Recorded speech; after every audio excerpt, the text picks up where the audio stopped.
Welcome to Audio Tales AI. In today's episode, we unravel a long-held lie.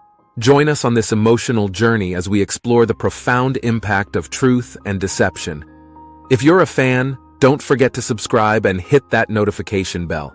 After finding out my wife lied to me about being a virgin, I slept with her friend. We've been married for 2 years and have been together for 4. She said on our first date that she had never been with anybody else. This was all on her own with no prompting for me. I'd never been with anybody else at the time and told her about it. However, I never told her or gave her any reason to think that would have been a deal breaker for me. So she had no incentive to lie in the first place, and she had even less motivation to keep lying. We wait till our wedding night to do the deed. So it may be special for her. Then approximately a month and a half ago, it was revealed that she had lost her virginity 2 years before we met. Okay, that's startling, but I suppose I can live with it. But once the cat is out of the bag, she decides to come clean and tell me that not only was she not a virgin, but she had been with several different guys before we were married. And the worst part of it is that one of them is a guy with whom she insisted that I be friends, and she has forced me to go out on dates with this guy and his girlfriend. The notion of this one in particular makes me sick to my stomach. That being said, after telling me all of this, she says she feels fantastic about herself, since the weight of lying is no longer on her shoulders, and she feels much better. I simply sat there staring at her for a few minutes, and her mood completely changed. She began shouting at me and chastising me for making her feel horrible. In about 3 minutes, she called me a kid, a wimp, and a slew of other words I can't even remember. I simply sat there absorbing it the whole time, and my only answer to her was saying I was sorry, since this was also upsetting to me. This results in her throwing a plate at me, which hits me in the head and requires 3 stitches. We had never even raised our voices at each other until that night. She was genuinely sorry for striking me with the plate and apologized as I was leaving. I went to bed once I got home, since I had a splitting headache. The following morning, she's already up, wondering what I'm going to do to get over this. I told her I had no clue, since there really wasn't anything to get over other than the fact that she was forcing me to hang out with some person with whom she had in the past. This kind of dialogue continues for a week, and towards the end of the week, she is becoming more irritated. I'll confess that I made this initial error due to stress and continual arguing. I went into the bathroom and sobbed after being called a freak for being a virgin until my wedding night. I know it's not very macho, but everything was hitting me at once. I did it in quietly and not to irritate her. So she walks in on me, and instead of asking what's wrong or even, God forbid, comforting me when I'm unhappy, she becomes enraged because I'm making a huge deal out of everything. Mind you, she's the one who's initiated every single discussion about this. She claims she didn't inform me on purpose because she knew I'd act like a wimp about it. By this point, almost all of our friends are aware that she and I are feuding. I'm sure a few of them know why. I get a text message from her friend Tara, who wants to speak with me. She has summoned me to her flat. She then tells me that she feels bad because she has known about her history her whole life. And she wanted to let me know that throughout the first year we were dating, my wife and her male friend, with whom I had to be friends, continued to see each other. In other words, she was sleeping with this person throughout the first year. I was told we had to wait for marriage. I'm not going to lie. This really touched home for me. I mean, really hard, and I started crying again. So I excused myself and began to go. But Tara grabbed my hand and said she didn't want me to go or be alone, since I was so emotional. She helped me for about 5 minutes as I'd wept like a baby.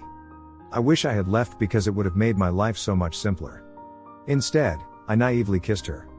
And to my surprise, she kissed me back. We eventually got intimate in her bed. I'm now so torn that I don't know what to do. I'm a guy who cheats, and I despise myself for it. However, I am still enraged with my wife for the way she has treated me since this all began. Tara is such a great person, and it makes me feel even worse that in addition to being a cheating, I also took advantage of a wonderful person and exploited her in ways I have never done with anybody before. To make matters worse, I believe I now have emotions for her, and unless I'm reading things incorrectly, I believe she does as well. My wife deserves to know, therefore, I'll have to inform her. I really screwed up big time. Story 2. Wife cheats, ends up pregnant. So I'm a 21-year-old woman who has been married to her wife for 3 years. I'll try not to get into too many specifics, but we've been married since March. Since March, she has cheated on me 3 times with 3 separate people, both men and women. Because of the circumstances I discussed before, We were effectively divided up between the first and third person. I know most of you are probably wondering why the heck you are still trying to make things work, but that also includes a lot of details. And as much as our tale is one for the books, there is much too much to delve into and far too much to write about.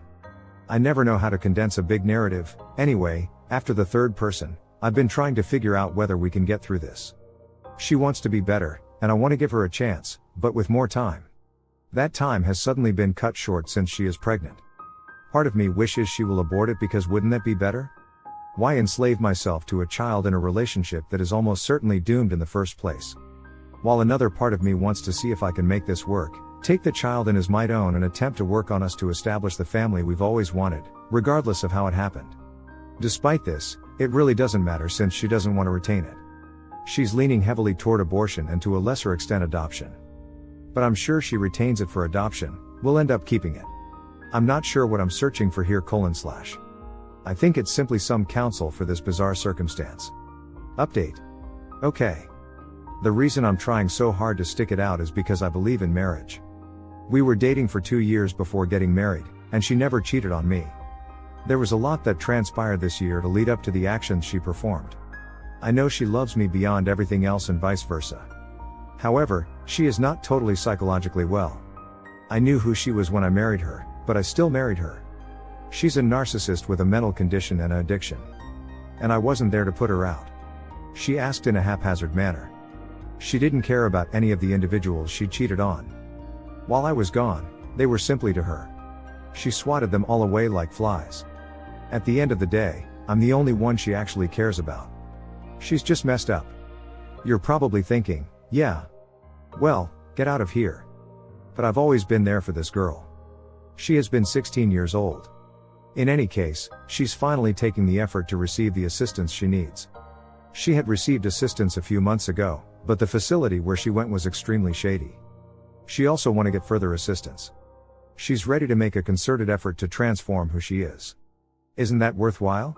We're young, and I knew when we married that things may happen while we're still so young. But if we can make it beyond these early years, maybe we'll be alright. And maybe this kid will help put her straight as well as myself. I respect everyone's viewpoints and opinions, and I'm sure if I saw this in someone else's post, I'd advise them to go out as well.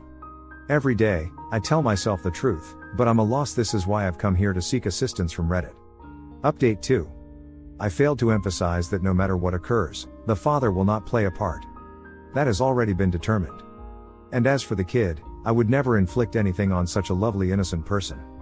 Nothing is her fault, and I will never despise her. My wife is a lovely lady, and the kid will most likely be beautiful as well. And it's still half of her. I'm not interested in her father's side. I could easily adopt this as my kid and raise him. I was also not with her every time she cheated. I left over some other things months ago, and I'm still gone. But we've been attempting to solve things off and on for the whole time I've been gone. She never does anything wrong while we live with. We're together 24 hours a day, 7 days a week. So there's no way she could. I have access to her phone and all of her social media accounts. It's ideal when we're physically together. Many things would change if we actually got back together and try to work it out. She would get the required assistance, most likely therapy for both of us. Perhaps I should see a therapist as well. And she's already agreed to delete all of her social media accounts and share a phone. Though that's a stretch, I don't need a phone anyhow, so maybe. So I just want to look at everything in context. We're married. We're still so young. I left her in the first place. Which I should not have done if I really wanted our marriage to thrive, and she's prepared to do whatever it takes now to make this work.